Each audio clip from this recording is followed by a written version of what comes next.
প্রচণ্ড গরমে এটা এক বাটি খেলে যেমন উপকার তেমনি চিনি ছাড়াই দুর্দান্ত স্বাদের। বাড়ির ছোট থেকে বড় সবার মন জয় করে নেবে। ছোট এক বাটি খেলেই কিন্তু একদম মন প্রাণ পুরো জুড়িয়ে যাবে। এই গরমের জন্য একদম আদর্শ রেসিপি। একবার বানিয়ে খেলে আপনাদের বারে বারে বানিয়ে খাওয়ার ইচ্ছাই বেড়ে যাবে। নমস্কার বন্ধুরা, মালবিকা কিচেন উইথ ভিলেজ ফুডে আপনাদের সবাইকে স্বাগত জানাই। প্রচণ্ড গরম পড়ে গেছে সব জায়গায়, কম বেশি জায়গায়। তো এই গরমের সময় আজ আমি আপনাদের সাথে ভীষণ সুন্দর একটি উপকারী ভিডিও শেয়ার করব। আশা রাখছি আপনাদের এই রেসিপিটা ভীষণ ভীষণ ভালো লাগবে। এবার উনানের মধ্যে একটা কড়া বসিয়ে দেব। কড়ার মধ্যে কিছুটা জল দিয়ে ভালো করে গরম করে নেওয়া হবে। 150 গ্রাম বড় দানার সাবু নিয়েছি। তো আধ ঘন্টা আগে জলের মধ্যে ভিজিয়ে রেখেছিলাম, তাতে কিন্তু খুব সুন্দরভাবে একদম নরম হয়ে গিয়েছে। গরম জলের মধ্যে সাবুদানা দিয়ে দেব।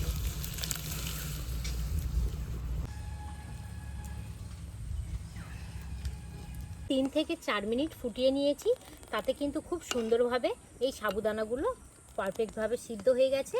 এবারে নামিয়ে নেব। ছাঁকুনি নিয়েছি, ছাঁকুনির মাধ্যমে এইভাবে ছেঁকে নেব। দিদি বলো, সার্চ করে দিয়ে দাও। ভালো করে আমি যে লিকুইডটা আছে বার করে নেব, আর সঙ্গে সঙ্গে কিন্তু ঠান্ডা জল ব্যবহার করব। তাতে কি হবে, একদম পুরো ঝরঝরে থাকবে, কারোর সাথে কেউ লেগে যাবে না। এই কাজটা কিন্তু একটু তাড়াতাড়ি করতে হবে, সঙ্গে সঙ্গে কিন্তু ঠান্ডা জল ব্যবহার করতে হবে। চাল করা 1 বাটি গাই দুধ নিয়েছি, দিয়ে দেব। টেস্ট আসার জন্য 1 প্যাকেট গুঁড়ো দুধ ব্যবহার করব। যখনই দুধটা হালকা গরম হয়ে যাবে সেই সময় গুঁড়ো দুধটা দিয়ে দিতে হবে। সম্পূর্ণ যদি আপনারা গরম করে নেন তাহলে কিন্তু গুঁড়ো দুধটা দেওয়ার সাথে সাথে দলা পাকিয়ে যেতে পারে। হালকা গরম হবে তো সেই সময় গুঁড়ো দুধটা দিয়ে দেবেন। তো এখানে আপনারা গুঁড়ো দুধটা ব্যবহার করতে পারেন, তবে টেস্টটা ভীষণ ভীষণ সুন্দর আসবে, সেই কারণে ব্যবহার করলাম। 1 চামচ কর্নফ্লাওয়ার নিয়েছি, অল্প করে জল দিয়ে দেব। দিয়ে এটাকে ভালো করে গুলে নেব। এই গরম দুধের মধ্যে কর্নফ্লাওয়ারটা দিয়ে দেব। দেখবেন কিছুক্ষণ নাড়ার পরে খুব সুন্দরভাবে কিন্তু এই দইটা আর কি ক্ষীরে পরিণত হয়ে যাবে। ফুটিয়ে নেওয়ার পর আপনারা তো দুধের ঘনত্বটা দেখে বুঝতেই পাচ্ছেন কতটা গাঢ় হয়েছে, দেখুন। তো এবার একটা পাত্রের মধ্যে নামিয়ে নেব। তো একটা পাত্রের মধ্যে নামিয়ে নিলাম। এবারে যেটা করতে হবে, এই পাত্রটা কিছুক্ষণ আর কি এইভাবে একটু ফেটে নিয়ে নর্মাল টেম্পারেচার করে নেব। তারপর একটু ফ্রিজের মধ্যে রেখে দেবো। বেশিক্ষণ নয়, 5 থেকে 10 মিনিটের মতো রেখে দেবো। তাতে কিন্তু খুব সুন্দরভাবে ঠান্ডা হয়ে যাবে। 2টো পাকা আম নিয়েছি, আর এখন তো আমের সিজন, তো ভালো করে এই পাকা আম দুটো ধুয়ে নেব। আমের খোসাটা এইভাবে ছাড়িয়ে নেব। দিদি বলো, কত সুন্দর পাকা আম, দেখো। পাকা আমে এত সুন্দর সেন্ট বার হচ্ছে। হ্যাঁ, আর এই আমগুলো কিন্তু ভীষণ মিষ্টি হয়।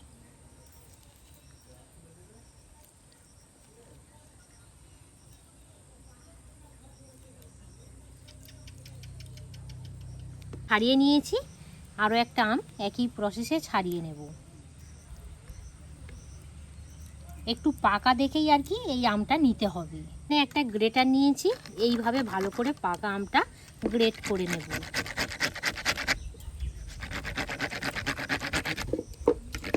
এই দেখুন কত সুন্দরভাবে একদম পুরো রেডি হয়ে যাচ্ছে, দেখুন। তো এই দেখুন কত সুন্দরভাবে আমটাকে গ্রেট করে নিয়েছি। এবার কি করব দেখুন, এর মধ্যে আমি 10 মিনিটের মতো রেখে দিয়েছি। দেখুন আরও কত সুন্দর গাঢ় হয়ে গিয়েছে, আর খুব কিন্তু ঠান্ডা। তো এই গরমের সময় একটু ঠান্ডা ঠান্ডা খেতে কিন্তু ভীষণ মজার লাগে। তো এবারে এখানে যে সাবুটা রেডি করে নিয়েছিলাম সেটাকে দিয়ে দেব। এই সাবুদানা কিন্তু কেউ কারোর গায়ের সাথে লাগবে না, খুব সুন্দরভাবে ঝরঝরে হয়ে আছে।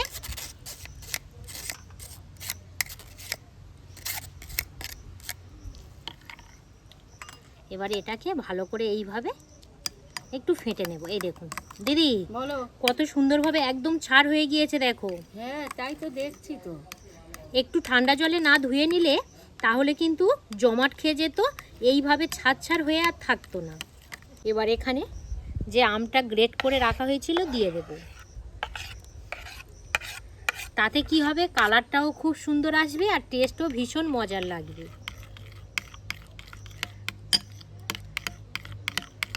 এখানে আমি দু রকম ফল নিয়ে নিয়েছি, পাকা কলা নিয়েছি আর পেঁপে নিয়েছি। আপনাদের হাতের কাছে যদি আপেল থাকে বা শসা থাকে, যে কোনো কিছুই কিন্তু ফল নিয়ে নিতে পারেন। এবারে এই ফলগুলো ভালো করে ছোট ছোট করে কেটে নেওয়া হবে।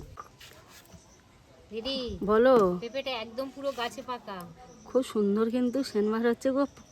পেঁপে হ্যাঁ, সদ্য তো তুমি গাছ থেকে পারলে। কি গো, কেমন করে কাটবো গো? হ্যাঁ, ওই রকম ভাবেই কেটে দাও।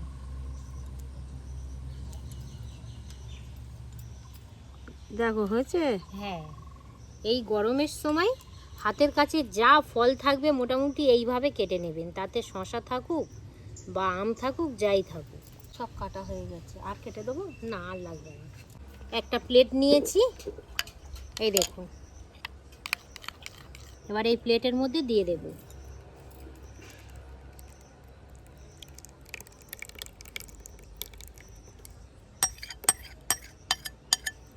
এবার এখানে আম বলছি, কলা। পাকা কলার পিস এইভাবে দিয়ে দেব।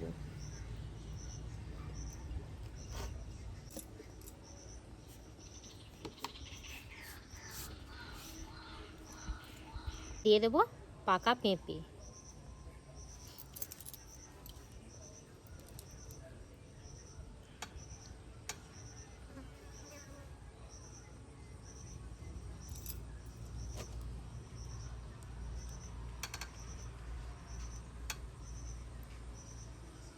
পাকা পেঁপে আর কলা দিয়েছি, কত সুন্দর লাগছে দেখুন।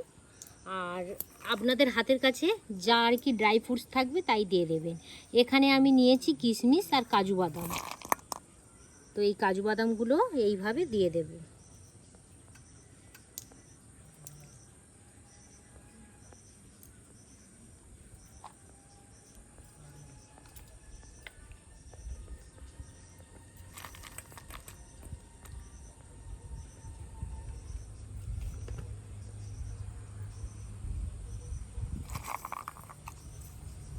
দিদি বলো, কেমন হচ্ছে বলো? খুব সুন্দর কিন্তু, আমি তো দেখছি তো।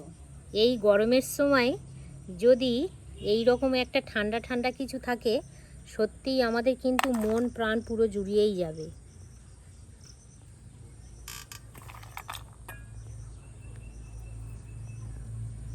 এই গরমের সময় যদি ঠান্ডা ঠান্ডা হেলদি এরকমই কোনো খাবার থাকে, জাস্ট জমে যাবে। খেতে কিন্তু ভীষণ মজার লাগে আর বিশেষ করে আমাদের শরীরের জন্য ভীষণ উপকার করবে।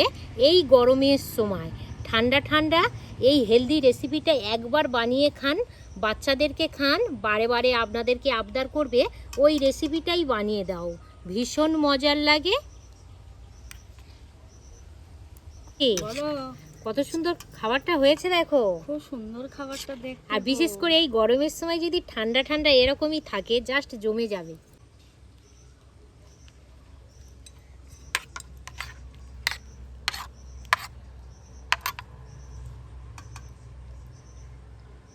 একটা উপকরণ অ্যাড করব, সেটা হলো খাঁটি মধু। আমি এখানে 2 চামচ খাঁটি মধু ব্যবহার করব। 1 চামচ, 2 চামচ। দিদি বলো, মধুর কালারটা দেখো। এখানে কিন্তু এক্সট্রা করে কোনো বাতাসা বা চিনি ব্যবহার করার দরকার নেই। মধুর কালারটা খুব সুন্দর গো। একটু খাঁটি মধু দেওয়ার চেষ্টা করবেন। দেখুন, এই রকমই খাবার যদি আপনারা গরমের সময় বাচ্চাদেরকে বা বড়দের বয়স্কদের যদি বানিয়ে দেন, ভীষণ মজার লাগে আর বিশেষ করে কিন্তু আমাদের শরীরের জন্যও ভীষণ উপকার। এখন অপেক্ষা করে থাকতে পারছি না, এবার আমরা কিন্তু টেস্ট করে নেব।